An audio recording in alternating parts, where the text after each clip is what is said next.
कक्षा 8वीं के सभी छात्रों का मैं भागवत कदम तहे दिल से स्वागत करता हूं। आज हम हिंदी सुलभ भारती की छठी कविता ज़रा प्यार से बोलना सीख लीजिए इसके बारे में अधिक जानकारी लेंगे। इस कविता के कवि है रमेश दत्त शर्मा। यह कविता गज़ल के अंतर्गत है। सबसे पहले रमेश दत्त शर्मा जी का परिचय जान लेंगे। उनका जन्म 1939 जलेसर एटा उत्तर प्रदेश में हुआ। मृत्यु 2012 में हुई। शर्मा जी 50 वर्षों से पत्र पत्रिकाओं, रेडियो और टीवी के माध्यम से वैज्ञानिक दृष्टिकोण का प्रचार प्रसार करते रहे। आपको विज्ञान लेखन में दर्जन से अधिक पुरस्कार मिल चुके हैं। आप कक्षा 7वीं 8वीं से ही स्थानीय मुशायरों में चर्चा जलेसरी के नाम से शिकायत करने लगे। प्रस्तुत गज़ल के शेरों में शर्मा जी ने प्रेम से बोलना, सही समय पर बोलना, बोलने से पहले विचार करना, आत्मनियंत्रण रखना, मधुरभाषी होना आदि गुणों को अपनाने के लिए प्रेरित किया है। आपका मानना है कि हमेशा ओठ सीकर बैठना उचित नहीं है। आवश्यकता अनुसार आक्रोश प्रकट करना भी जरूरी है। तो प्रस्तुत कविता देखेंगे। वाणी में शहद घोलना सीख लीजिए। वाणी में शहद घोलना सीख लीजिए, ज़रा प्यार से बोलना सीख लीजिए, ज़रा प्यार से बोलना सीख लीजिए। चुप रहने के यारों बड़े फ़ायदे हैं, चुप रहने के यारों बड़े फ़ायदे हैं, ज़ुबा वक्त पर खोलना सीख लीजिए, ज़ुबा वक्त पर खोलना सीख लीजिए। कुछ कहने से पहले ज़रा सोचिए, कुछ कहने से पहले ज़रा सोचिए, ख्यालों को खुद तौलना सीख लीजिए, ख्यालों को खुद तौलना सीख लीजिए। तू तड़ाक हो या फिर हो तू मैं, तू तड़ाक हो या फिर हो तू मैं, अपने आप को टोकना सीख लीजिए। पटाखे की तरह फटने से पहले, पटाखे की तरह फटने से पहले रोशनी के रंग घोलना सीख लीजिए, रोशनी के रंग घोलना सीख लीजिए। कटु वचन तो सदा बोते हैं कांटे, कटु वचन तो सदा बोते हैं कांटे, मीठी बोली के गुल रोपना सीख लीजिए, मीठी बोली के गुल रोपना सीख लीजिए। बात बेबात कोई चुभने लगे तो, बात बेबात कोई चुभने लगे तो, बदल कर उसे मोड़ना सीख लीजिए, बदल कर उसे मोड़ना सीख लीजिए। ये किसने कहा, ये किसने कहा होठ सीकर के बैठो, ये किसने कहा होठ सीकर के बैठो, ज़रूरत पे मुँह खोलना सीख लीजिए, ज़रूरत पे मुँह खोलना सीख लीजिए। तो प्रस्तुत कविता हम देखेंगे। वाणी में शहद घोलना सीख लीजिए, ज़रा प्यार से बोलना सीख लीजिए। बच्चों, कभी भी हम जब बोलते हैं तो वाणी में शहद होना चाहिए, यानी कि जिसे हम मराठी में उसे कहते हैं मध। शहद को मध कहा जाता है मराठी में। शहद यानी कि मधु। शहद अपनी वाणों में होना चाहिए, मीठी बोली होनी चाहिए और प्यार से बोलना सीख लेना चाहिए, ऐसा कवि रमेश दत्त शर्मा जी कहते हैं। चुप रहने के यारों बड़े फ़ायदे हैं, ज़ुबां वक्त पर खोलना सीख लीजिए। कभी कभी चुप रहना भी फ़ायदेमंद होता है, चुप रहने से फ़ायदा भी होता है कभी कभी। ज़ुबा वक्त पर खोलना सीख लिए। ज़ुबा यानी कि अपनी ज़बान, अपनी ज़बान समय पर खोलना, यानी कि समय पर अपनी ज़बान से उत्तर देना भी पड़ता है कभी कभी, तो उसके लिए अपना मुंह खोलना ही चाहिए। अगर हम चुप रहे तो हमारे ऊपर अन्याय भी हो सकता है, इसलिए अन्याय का प्रतिकार करने के लिए हमने समय देखकर अपना मुंह भी खोलना चाहिए। कभी कभी चुप रहना भी चाहिए, चुप रहने से भी कभी कभी फ़ायदा होता है, लेकिन चुप रहने से ही फायदा होता है ऐसा नहीं है। समय अगर ऐसा आया कि आप बोलने से ही अन्याय दूर हो सकता है तो वहाँ पर आपने बोलना चाहिए, अपनी जुबान खोलनी चाहिए। कुछ कहने से पहले ज़रा सोचिए, कुछ कहने से पहले ज़रा सोचिए, ख्यालों को खुद तौलना सीख लीजिए।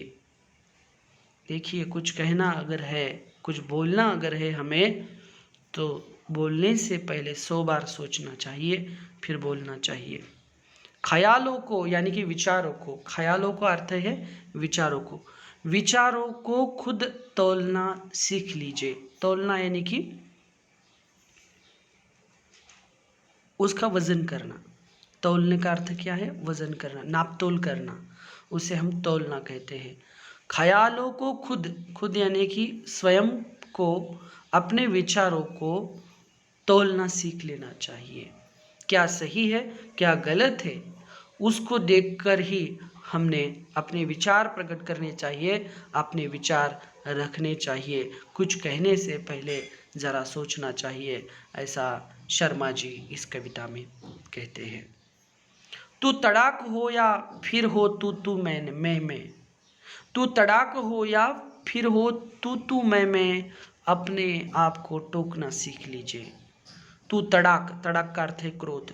अगर तुम्हें क्रोध आता है तो फिर तू मैं हो सकती है, यानी कि झगड़े हो सकते हैं। अगर क्रोध आया तो झगड़े हो सकते हैं, इसलिए अपने आप को टोकना सीख लीजिए। टोकना का अर्थ है रोकना।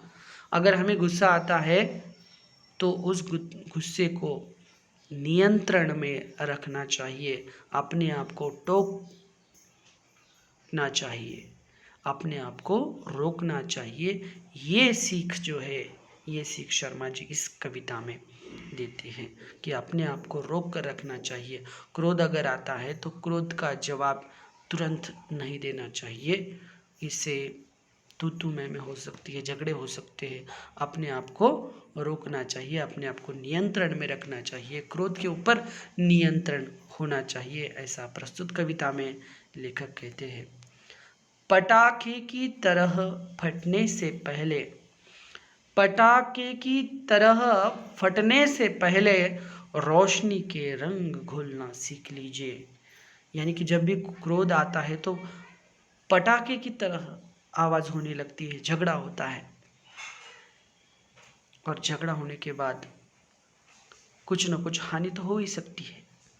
इसलिए विचार विमर्श करके रोशनी के रंग यानी कि सही राह पर हमने निश्चय करना चाहिए, यानी कि सही राह पर हमने चलना चाहिए, रोशनी के रंग घोलना चाहिए। सोच समझ कर विचार विमर्श करके उस समस्या का हल हमने निकालना चाहिए, रोशनी के रंग में घोलना चाहिए, ये सीखना चाहिए, ऐसा शर्मा जी इस कविता में कहते हैं। कटु वचन तो सदा बोते हैं काटे। कटु यानी कि बुरे, कटु यानी कि बुरे, बुरे वचन यानी कि वचन का अर्थ है बातें। बुरी बातें तो सदा काटे बोते हैं, यानी कि बुरी बातों से तो, बुरी बातें जो है कांटों के समान लगती है, इसलिए बुरी बातें करना ही नहीं चाहिए। मीठी बोली के गुल रोपना सीख लीजिए। हमने मीठी बोली का उपयोग करना चाहिए, हमने एक दूसरे को बोलते समय प्यार से बोलना चाहिए, और सामने वालों को ऐसा लगना चाहिए कि इसके शब्द कितने अच्छे हैं, इसकी बोली कितनी अच्छी है, ऐसा सामने वालों को लगना चाहिए। मीठी बोली के ये गुल, गुल का अर्थ है फूल, रोपना सीख लीजिए। यानी कि बात करते समय मीठी बातें करनी चाहिए, और मीठी बातें करके जैसे फूल रोपते हैं वैसे लोगों को लगना चाहिए। ये हमने सीख लेनी चाहिए, ऐसा शर्मा जी इस कविता में कहते हैं। बात बेबात कोई चुभने लगे तो, बात बेबात, बेबात का अर्थ है बिना बात, यानी कि बिना कारण कुछ बात अगर आपको चुभने लगे, आपको उस बात से अगर परेशानी होने लगे तो उस बात को बदलकर उसे मोड़ना सीख लीजिए। उस बात की ओर आप ध्यान मत दीजिए। जो बात आपको चुभ रही है उसको भूल जाइए और उसको भूलकर आप अपने लक्ष्य को प्राप्त करना चाहिए। उस बात को भूलना चाहिए जो बिना कारण जो बात आपको चुभने लगती है उसे बदलकर मोड़ना सीख लेना चाहिए, ऐसा शर्मा जी कहते हैं। ये किसने कहा होठ सीख कर के बैठो। शर्मा जी कह रहे हैं ये किसने कहा है कि वो होठों को सीख कर के बैठना, यानी कि सीकर का अर्थ है सिलकर, यानी कि होठों को आप अपने सिलकर का अर्थ यहाँ पर शब्दशः अर्थ नहीं लेना है, यहाँ पर चुप बैठने का ये भाव इस पंक्ति में बताया गया है शर्मा जी द्वारा। ये किसने कहा कि होठ सीख करके बैठो, यानी कि चुप बैठने के लिए कहा, किसने कहा है आपको? ज़रूरत पे मुंह खोलना सीख लीजिए। अगर ज़रूरत पड़े तो आपको जवाब भी देना पड़ेगा, अपना मुंह खोलना आपने सीख लेना चाहिए। कहीं अगर अन्याय होता है तो उसके खिलाफ आपने आवाज़ उठानी चाहिए, ना कि चुप बैठना आपके लिए फ़ायदे में नहीं होगा। कभी कभी फ़ायदेमंद होता है ऐसा भी कहा है, लेकिन हर बार चुप बैठना अच्छी बात नहीं होती है। ज़रूर आपने जिस समय पर मुंह खोलना चाहिए उस समय पर अपने मुंह खोलना चाहिए, अन्याय के विरुद्ध आपने आवाज़ उठानी चाहिए, ये सीख लेना ज़रूरी है। इस प्रकार इस कविता में सीख जो है हमें शर्मा जी दे रहे हैं कि कभी कभी चुप रहना भी चाहिए। कभी कभी वाणी में हमारा वाणी ऐसी होनी चाहिए, शहद की जैसी वाणी हमारी होनी चाहिए। कुछ कहने से पहले सोचना चाहिए, क्रोध को नियंत्रण में रखना चाहिए, सही मार्ग पर चलना चाहिए। मीठी वाणी जो है वो मीठी वाणी बोलनी चाहिए और बिना कारण के जो बात आपको परेशान करती है उस बात को भुला देना चाहिए। और हर बात पर आपने चुप बैठना अच्छी बात नहीं है।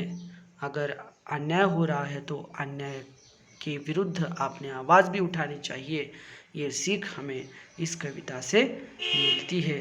तो यहाँ पर ये कविता समाप्त होती है बच्चों। अगर आपको कुछ समस्या हो तो मुझसे आप अवश्य संपर्क कर सकते हैं। बहुत बहुत धन्यवाद।